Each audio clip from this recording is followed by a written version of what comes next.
Backed by popular demand, the Bleed Dot build you all loved from way back is getting a remix today, and it's hitting harder than ever. Over 3 million damage coming from Tics that absolutely cripple the enemy. You keep asking for an update, so let's dive in and unleash this beast on Heroic and Legendary PvE. If you like damage over time and DPS, this one is for you. Lock and load, let's do this. Wait, did we just become best friends? You like what I like and I like you. We run the world playing Division 2. Piece of shit wristwatch. Bandidos, what up? Your boy Tux here. The original build was solid for watching NPCs bleed out with a single round. But with the meta shifts, we've dialed the build to deliver triple Tics that overlap perfectly. Think of it as summoning the 4 horsemen to the fight. Burn renders them useless, pops them out of cover, and earns the special ammo from the gear set bonus while chipping big chunks away from their armor. And you get additional damage to targets on fire. And the fire heals you at 110% per second for every enemy on fire. That's nasty. Long bleed slows and disorients so enemies can't rush, and maintains you and your team's special ammo for amp damage. And the Plague of the Outcast jumps between them, stripping millions in armor, improving your whole team's time to kill. We're talking Wrath straight out of the Old Testament, and that's why this remix feels like a fresh apocalypse on the battlefield. I have been using this mostly solo, but it is by default design a great team damage support build. Starting with the gear set, so its status effects at 15%, 30% reload speed, awesome for LMGs, and then shooting a status affected enemy will apply a mark. Killing them is going to give you that hollow point ammo that also transfers to your team. Hollow point ammo amplifies weapon damage by 20% and applies bleed on hit. Notice I have status effects. So weapon damage, status effects, crits. On this one, we're running the backpack. Trauma Specialist increases the duration of your bleed status effects by 50%, and all bleed damage is increased by 100%, or it's doubled. Stellar. And for the knees, we got weapon damage and status effects. The holster is exactly the same, weapon damage and status effects. Now I'm running the overdogs, but let me swing back to this and let's jump to the Pestilence, which is a new addition to this build. Originally, this build was created using the blue screen, and you can still do that. But the primary reason we were using the blue screen was to initiate the status effect so that we could earn our bleed damage. But now we're doing that with fire, so we don't have to use the blue screen. And it's not a bad weapon, but the Pestilence actually adds an additional tick for damage over time, and that damage over time is girthy. The Plague of the Outcast, one of the best talents in the game. This applies a debuff dealing 100% weapon damage over 10 seconds. This stacks up to 50 times. So whenever an enemy dies with this debuff, 100% of the stacks are transferred to a nearby enemy within 25 meters. A waterfall effect, so it just tumbles from one enemy to the next, and you can have multiple enemies distributing that waterfall for you. Let's make sure you got this straight. So far, the Pestilence is delivering Plague, and it's also delivering Bleed. That's where the gloves kick in. So this is going to amplify weapon damage by 30% to the lowest ranking enemies currently in combat. The lowest ranking enemies is tier 3.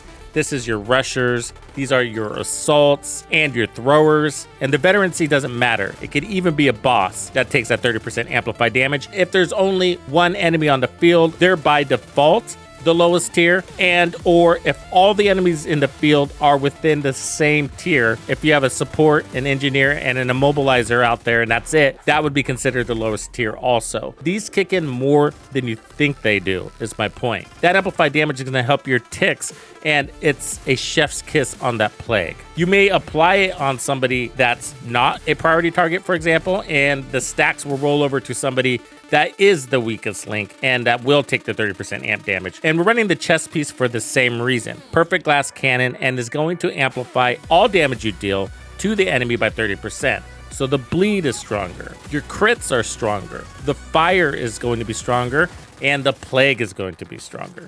Of course, this does mean you're also taking additional damage, but because of the heals, you have a remedy for this. Your skills are also a remedy, so I'm running the Fortified Smart Cover. This is giving me bonus armor. Right now, because of the event, we have 3 skill tiers, so ignore that part. I'm running Gunner. I wanted the survivability, so that's going to give me 10% armor on kill, also helping with the ammo situation. You can also run Survivalist and give your team 10% more damage to status affected enemies. In return, you're gonna get 10% protection from elites. For the backup weapon, I do recommend something that you can run and gun with. When you're on the go and on the move, you should rotate weapons. The Pestilence isn't the best for running and gunning, especially with these kind of RPMs, because you find yourself reloading at bad times. I play this quite aggressive, forcing an aggressive playstyle on the build, but this is a play from cover build for the most part. So the extra RPMs are coming from Divide and Conquer. We also get some weapon damage here, but the RPMs make this build feel even better. This is the trick here. So this is a major upgrade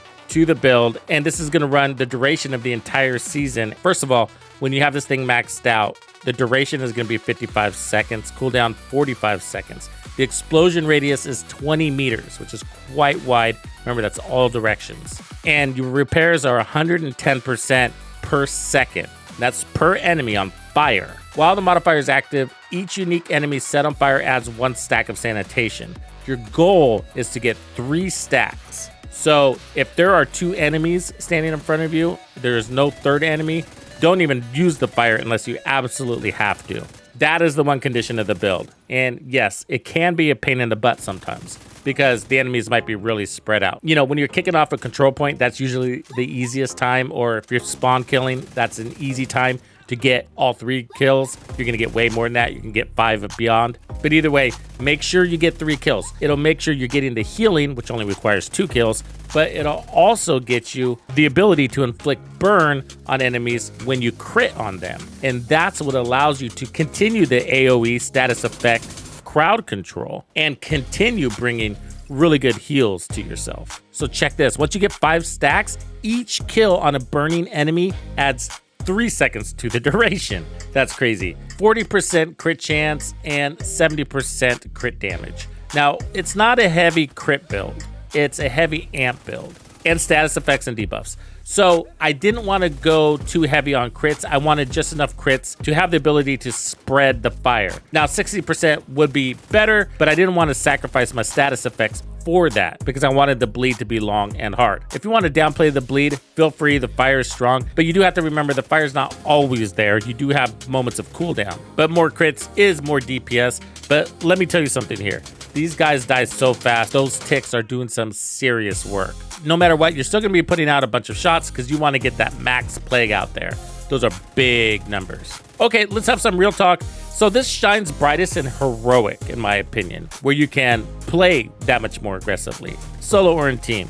On Legendary, it does work, but it is more of a support powerhouse than the tip of the spear. So you pack the punch, but without strong DPS teammates, you'll draw all of the aggro. And that's rough for any LMG setup because you thrive on sustained fire. So enemies will single you out quick, suppressing your position and turning you basically into a sitting duck. Plus those healing stations, they laugh off your DOTs. The enemies will just regen through the Tics. So your crew has to prioritize smashing them first. The Plague of the Outcasts also helps there, but still, everybody's got to be on the same page. Same with the tech warhounds and tanks. Their suppression shuts you down, sometimes hard, so they have to be handled. If your team's locked in, focusing fire on those key threats together, this build elevates everyone. Plague spreads the love, bleed controls the flow, burns add the hurt, and gives you those heals. But if it's a divide and conquer vibe, where everyone's off doing their own thing, spreading out, you might want something a little bit more selfish for survivability. Something that's more agile. And or you could take off Glass Cannon, but you're still glassy, you're an all-red build. And in Legendary, adding a couple of armor cores isn't really what saves you. So the deal is you can't expect randoms or even friends to check out what build you're running and adjust their playstyle to it. And that's what can make any team support build a pain in the butt because you're sacrificing some single target damage output or burst DPS so that you can support the team so that they have more damage. And then when they abandon you, you know, how does that feel? So that's the downside of any team support build. But what makes this stand out long term is how it scales with your group. In coordinated play, the indirect debuffs can bump team DPS easy. And playing this solo is an absolute blast And at the very least, I recommend doing it that way. How does it perform in Retaliation? Well, I'm actually not a big fan of LMGs in Retaliation at all. You need to be agile because these dudes are coming from all sorts of angles. But it does work great for a crowd control purpose. So although it works, it's just not my favorite for Retaliation. But what's really interesting, in a game where DPS often wins, this reminds you control is king. Slow the field, spread the pain, and watch the enemies crumble. Bandidos, if this remix cranks up your runs like the original did, tell me in the comments. And if you tried it in Legendary, let me know how it handled. Hit that like, and I'll see you at the rendezvous. Thank you for hanging out with me. I'm Tuxedo Bandido, and if you found this video helpful, be sure to hit the like, subscribe, and turn on your notifications so you don't miss out on the good stuff I have coming for you. And if you like content like this, be sure to check out the video I have recommended for you right here. If you have anything you would like me to cover, be sure to let me know in the comments below. And thank you to all the channel members and donors who make things possible. Tux Nation wouldn't be the same without you. When you buy a game from Ubisoft, enter the creator code Tuxedo Bandido to support the channel. Easy peasy. Wait, did we just become best friends?